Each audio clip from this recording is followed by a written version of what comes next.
karakteristik atau biasa kita kenal dengan ciri-ciri yang dalam hal ini adalah karakteristik peserta belajar.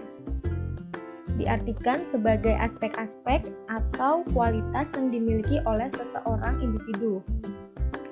Dalam karakteristik ini biasanya mengandung berbagai pengalaman yang telah dimiliki sebelumnya.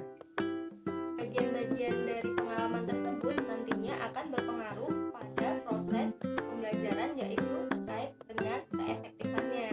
Maka dari itu, kita sebagai seorang fasilitator pendidikan tentunya harus melakukan analisis terkait karakteristik yang dimiliki oleh peserta belajar kita. Karakteristik ini dijadikan pedoman bagi guru atau fasilitator pendidikan dalam memformulasikan sebuah desain pembelajaran. Untuk langkah-langkah desain pembelajaran itu dijelaskan sebagai berikut. Berdasarkan diagram tersebut, secara jelas menunjukkan bahwa analisis karakteristik peserta belajar dilakukan setelah perancang pembelajaran mengidentifikasi tujuan pembelajaran yang ingin dicapai. Selain itu, ditunjukkan pula bahwa hasil analisis karakteristik peserta belajar selanjutnya dijadikan pijakan kerja dalam memilih, menetapkan, dan mengembangkan strategi pengelolaan pembelajaran. Nah, bisa kita bayangkan jika dalam menyampaikan sebuah pembelajaran, kita sebagai fasilitator pendidikan kurang memperhatikan karakteristik peserta belajar.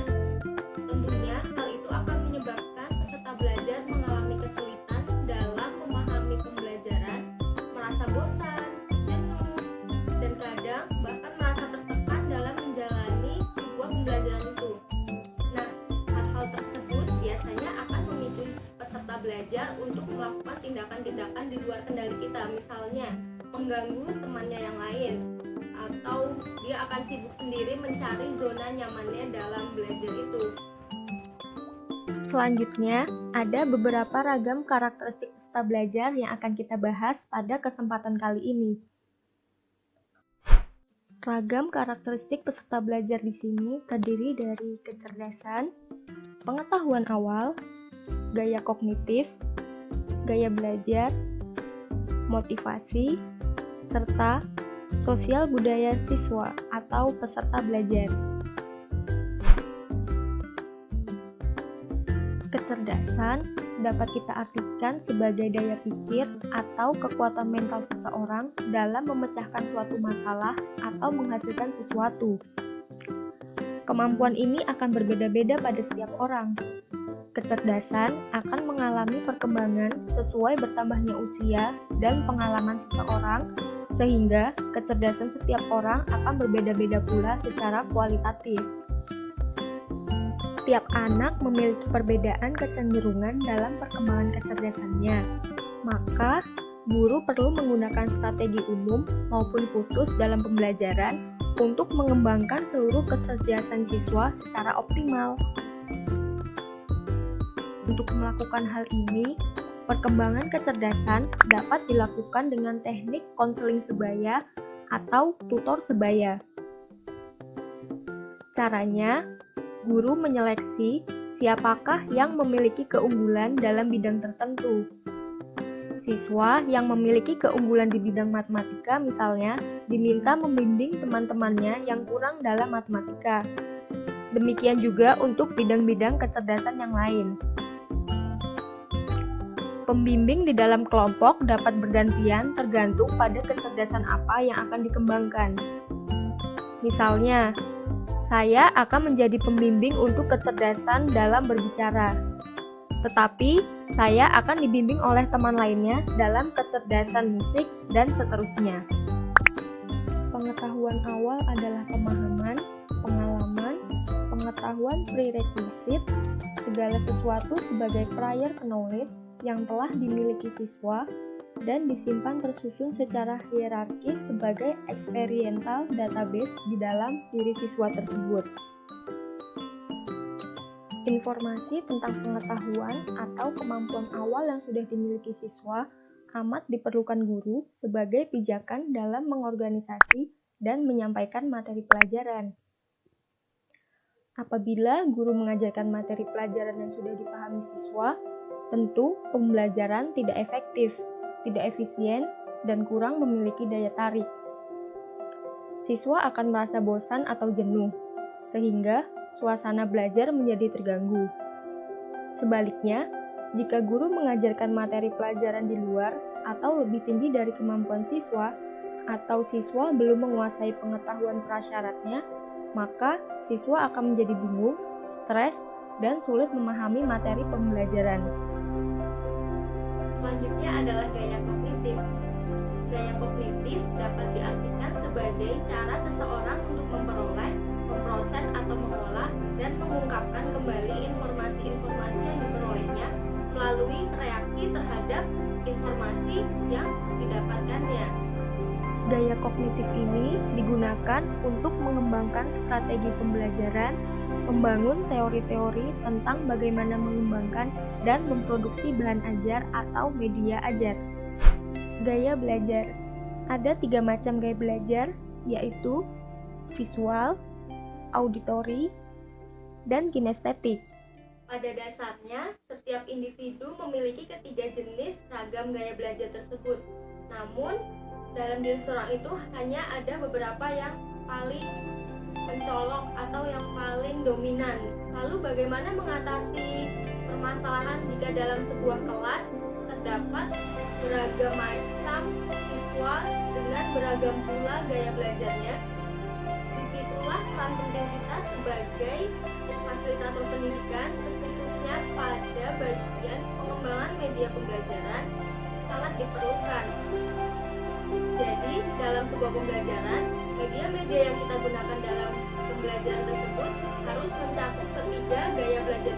Dengan demikian, segala macam kebutuhan siswa dalam pembelajaran tersebut dapat terpenuhi. Motivasi.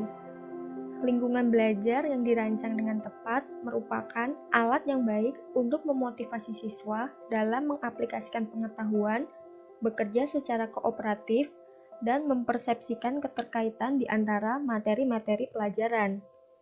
Terkadang pernah kita jumpai seorang anak datang ke TPA maupun ke dalam kelas dengan kondisi yang kurang semangat. Misalkan dia datang karena dipaksa oleh orang tuanya, atau dia merasa lemas karena baru bangun tidur. Motivasi dari diri anak ini tentu akan berpengaruh pada pembelajaran selanjutnya. Kemudian, bagaimana peran kita sebagai fasilitator untuk meningkatkan motivasi anak tersebut? Hal yang perlu kita lakukan adalah dengan membangun lingkungan belajar yang dapat meningkatkan mood atau motivasi anak tersebut. Untuk memancing perhatian siswa, kita dapat mengemukakan hal-hal yang baru, aneh, kontradiktif, dan menarik untuk siswa tersebut.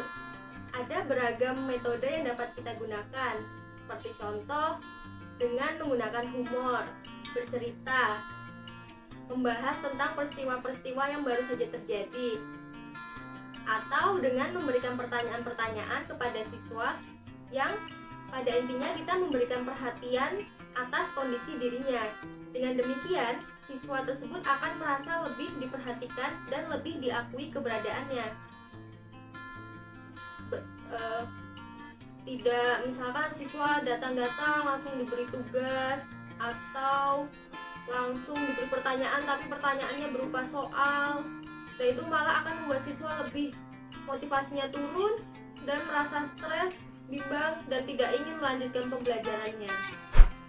Pembelajaran berbasis budaya mengakui bahwa budaya merupakan bagian penting dan mendasar dari pendidikan sebagai wahana untuk mengekspresikan dan mengkomunikasikan suatu gagasan, tempat berkembangnya pengetahuan, sebagai arena bereksplorasi, dan konteks di mana ilmu pengetahuan dipelajari serta diterapkan dalam kehidupan.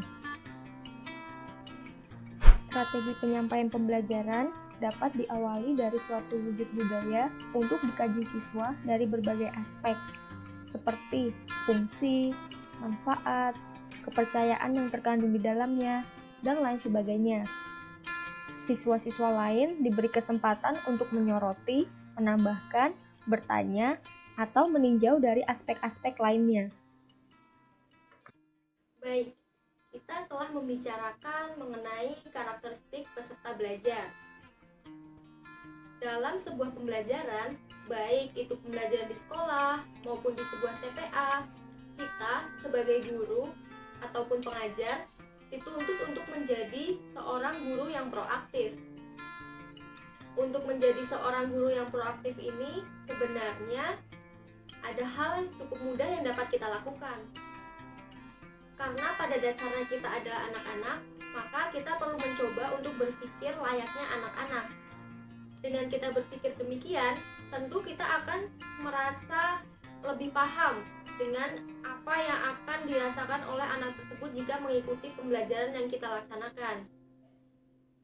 Kemudian, jika kita telah berpikir sebagai anak-anak, kita kembali berpikir dewasa untuk memberikan solusi dari permasalahan-permasalahan yang ada dalam sebuah pembelajarannya. Jangan lupa untuk menikmati setiap pembelajaran yang dilakukan dan buat kelas kita menjadi menyenangkan dan bermakna.